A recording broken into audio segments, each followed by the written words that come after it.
안녕하세요. 부천부동산 수입니다. 설날 연휴 이제 시작되었네요. 새해 복 많이 받으세요. 부동산 팔릴 것 같죠? 부동산이에요. 부동산. 동산이 아니고 부동산이에요. 이 한 장의 표로 다 설명이 됩니다. 얼마나 팔릴 수 있을 것인가.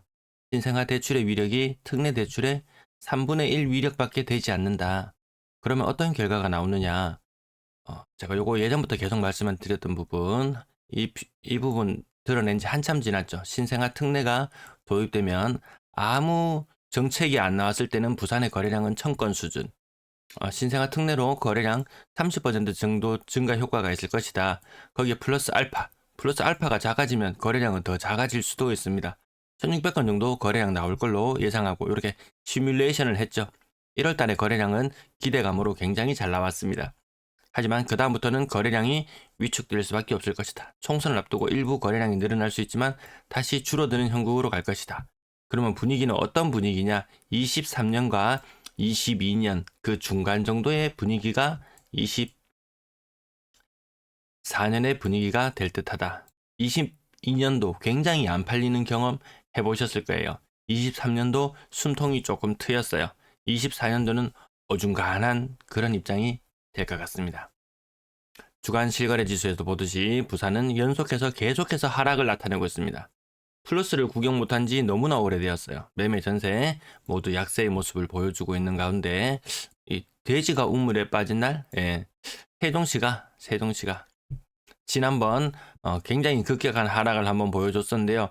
그게 우연이 아니었다. 푸른색 여전히 띄고 있습니다. 수도권도 좀 더 힘을 잃어가는 듯하죠.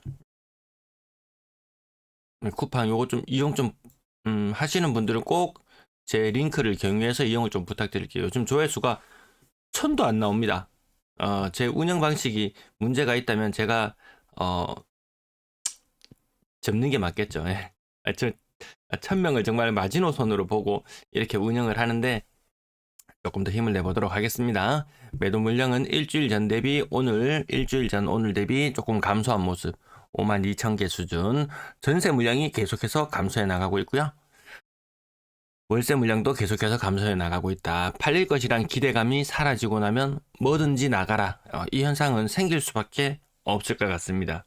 설 연휴 동안 이 물량들 전체적으로 다 꺾이죠.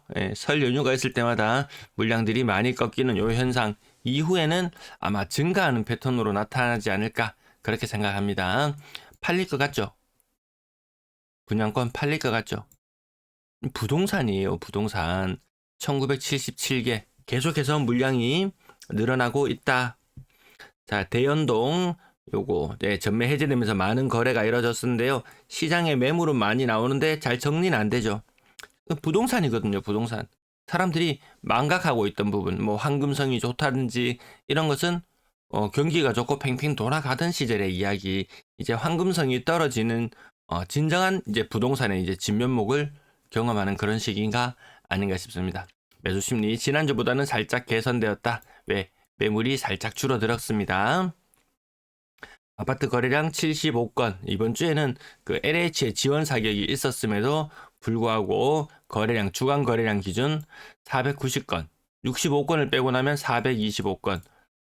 360건, 430건, 440건, 480건, 490건. LH가 엄청난 역할을 하죠. LH를 제외하고 나면 거래량 증가세가 꺾였다. 이거 한 가지만 보고 이야기하느냐고요? 아닙니다. 다른 광역시들도 다 살펴봐도 주간 거래량이 갑자기 다 꺾였어요. 물론 거래 일수가 하루 적은 것도 영향을 끼치긴 하는데요. 그것보다 더 빠른 속도로 거래가 감소하더라. 왜? 한 장의 표로 보셔서 아시잖아요. 신생아 특례 효과가 없더라. 해운대 두산 이브더 제니스 27억 2천. 해운대 경남 아너스빌 24%. 야, 이 대형 평형들 제껴놓고 대형 평형들 좀 제껴놓고 보면 대한 힐스테이트 부르지오 8억 6천. 이거 엄청난 거잖아요. 이거 엄청난 겁니다. 이거 분양가나 이런 것들 생각해 봤을 때 좀 너무하죠. 너무 비싸죠. 동부 올림픽타운 26%. 이 끝자락이 힘을 조금씩 잃어가는 모습들 이렇게 보실 겁니다. 전 진짜 작년 특례 보금자리론 이전으로 많이 돌아가는 듯한 그런 느낌 받으실 거예요. 가장 큰 타격을 받는 동네.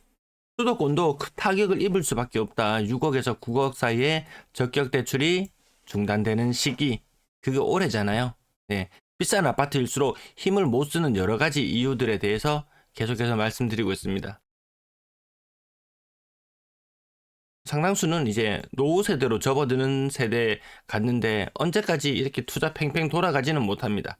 그 또 아래 세대들은 패배감에 열패감에 젖어 있죠. 와, 난 부동산에 들어가고 싶어서 뭘 해보고 싶어서 뭔가를 한번 꿈꿔보고 싶지만 이 종잣돈이 없습니다. 자본금이 그렇게 되지 않습니다. 이렇게 부모 세대들이 과거 같으면은 뭐 이렇게 돈을 좀 나눠주고 결혼할 때 되면은 일부 좀 증여도 해주고 그다음 자녀 세대들이 또 뭔가를 이렇게 꿈꿀 수 있는 그런 부산이 되어야 될 텐데 부모 세대들도 재산 꼭 끌어안고 있거든요. 재산 꼭 끌어안고 있어요. 자녀 세대들이 길을 펴기 힘든 형국, 네, 뭐 일본의 뭐 초식남이라든지 뭐 이런 사례들처럼 마찬가지 그런 현상들을 겪어 나가는 것 같습니다. 피해갈 수 없는 현상인 것 같습니다. 음,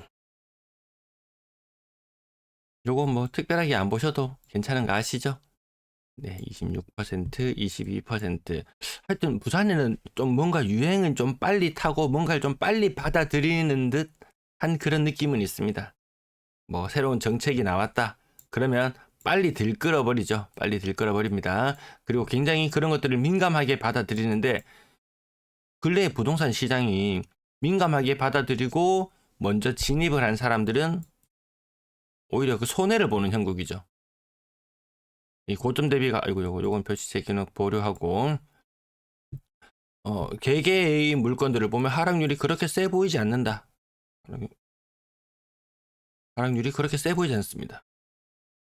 그래도 끝자락들은 뭐 올라가는 것도 있고 막 지금 뒤죽박죽 약간 혼란을 겪는 그런 시기인 것 같은데요. 시간이 지나면 아마 끝자리가 조금씩 떨어지는 그런 모습으로 나타나지 않을까. 거래량이 뒷받침이 안 되면은 가격 상승을 견인해 갈 수가 없습니다. 전세 가격이 오르지 않으면 가격 상승이 나타나기 힘듭니다. 근데 지금은 전세 가격도 좀 빠지는 모습이고 거래량도 살아나지 않는 모습이고 하루 이틀 보고 할 거 아니잖아요. 네, 조금만 더 긴 안목으로 봐주셨으면 좋겠습니다. 평균적인 하락률을 나타내는 이런 모습들. 고점 대비 28% 정도. 오늘 하락률 보면은 야, 부산이 하락을 안 하고 있네 이렇게 느껴지는 정도의 느낌입니다. 건당거래대금 2억 8천. 요거 LH 때문에 건당거래대금이 많이 떨어져 있는 걸로 보이는 정도입니다. 거래량 60조 투입되는 시장, 40조 투입되는 시장, 20조 투입되는 시장. 예, 정책자금, 모기지가 정책자금이 20조밖에 투입 안 되면 민간에서는 더 투입 안 됩니다. 이 상태로 가다가는 올해는 대출 증가율이 2022년도처럼 마이너스를 나타낼지도 모르겠어요. 이때는 주담대가 감소하는 국면을 보였었거든요. 자, 3억 미만 비중은 좀 아이고 요것도 LH 때문에 요거 좀 요런 거 있지만 거래량이 많아지면 조금 희석될 수는 있습니다. 네, 과거에도 이런 사례들 일부 있긴 있었습니다. 자, 6억 이상 거래량 뭐 별로 힘 없어요. 네. 점점 떨어지는 거 보이고요. V자 반등했다가 거래량은 다시 N자 패턴으로 떨어질지도 모르겠다. 웬만하면 V자인데 해운대구 거래량 V자로 못 나타내죠. 비싼 아파트 있는 곳들 힘 못 씁니다. 비싼 아파트 힘 못 쓰면 싼 아파트 마찬가지죠. 분양권 거래량 7건 있었고요. 이때 전매 해제됐을 때 바짝 거래량이 늘어났지만 그 이후로는 오히려 매물이 더 쌓여만 가더라. 전세 거래량 173건. 전세 거래량 남천자이 이런 거 국편 기준으로 한번 보시면 남천자이 가격이 한 12억 정도. 네, 전세 가율 비싼 아파트들도 한 50% 정도 이렇게 형성이 되거든요. 근데 일부 또 남천자이 보시면 5억. 그러면 요거는 전세 가격 5억이면 매매 가격 10억이면 족하는 수준이죠. 근데 매매 가격은 그것을 더 상회하는 수준이잖아요. 전세 가격이 한두 건 한 건이 아니고 네. 이런 모습이라면 전세 가격이 안 받쳐준다는 말씀을 늘 드리고 싶습니다. 자, 남천자의 국평 기준으로 봤을 때 좀 급한 것들도 있습니다. 자, 보시면 가격이 국평인데요. 4억 5천, 4억 3천. 매매 전세 가격이 4억 5천이라면 매매 가격은 9억이면 되거든요. 전세가율이 뭐 40%, 30% 이렇게 갈 수는 없는 문제예요. 좀 비싼 아파트들도 전세가율 50%, 조금 가격이 한 6억대, 5억대 내려오면 전세가율이 한 70%대는 형성하는 그게 일반적인 추세였는데 이게 더 떨어진다? 사진 롯데캐스터 클래식 4억 5천, 근래 가격 9억 뭐 7천 뭐 이런 식으로 거래가 되었잖아요. 전세가율 50% 조금 안 되는 그런 모습. 그러면 매매 가격 치고 올라가기 힘듭니다. 저렇게 좀 비싼 아파트들도 왜 전세 가격이 점점 더 많이 빠지나요? 동네 레미안 아이파크도 84제곱미터면 8억 7천 뭐 이렇게 거래 가격이 형성되었는데요. 전세가가 4억이다. 레미안 장전 전세가 4억이다.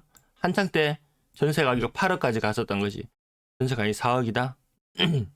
전세 가격이 지금도 계속 빠지고 있는 그런 모습으로 보시면 되겠습니다. 고점 대비 한 30%씩 빠져 있고, 동네 레미안 아이파크 이런 거 좀 예외적인 게 제외하고도 고점과 저점의 차이는 있다. 이 차이가 2년간은 더 지속될 수 있다. 그 평균 매매 가격에서 말씀드리죠. 요 현상 2년 전 파란색 선과 지금 빨간색 선의 갭이 올해 10월 달까지 계속 지속됩니다. 요 사이에는 이벤트가 있습니다. 이제 임대차 3법 전월세 신고제에 유예되었던 부분 이제 2번 유예해줬는데 정말 3, 4번을 갈까요? 3, 4번을 총선이 끝나고 나서의 일인데 제가 봤을 땐 유예 안 해줄 것 같아요. 온갖 추잡한 짓거리들이 수면 위로 드러날 수 있다. 자, 4억 이상 비중 요 부분 말씀드렸죠. 일부 4억 이상 전세 거래 활발해 보이는 것처럼 보이지만 이 과거에 6억 했던 전세가 30% 빠져서 4.2억으로 바뀌어도 4억 2천이거든요. 이렇게 떨어지면 같이 떨어집니다.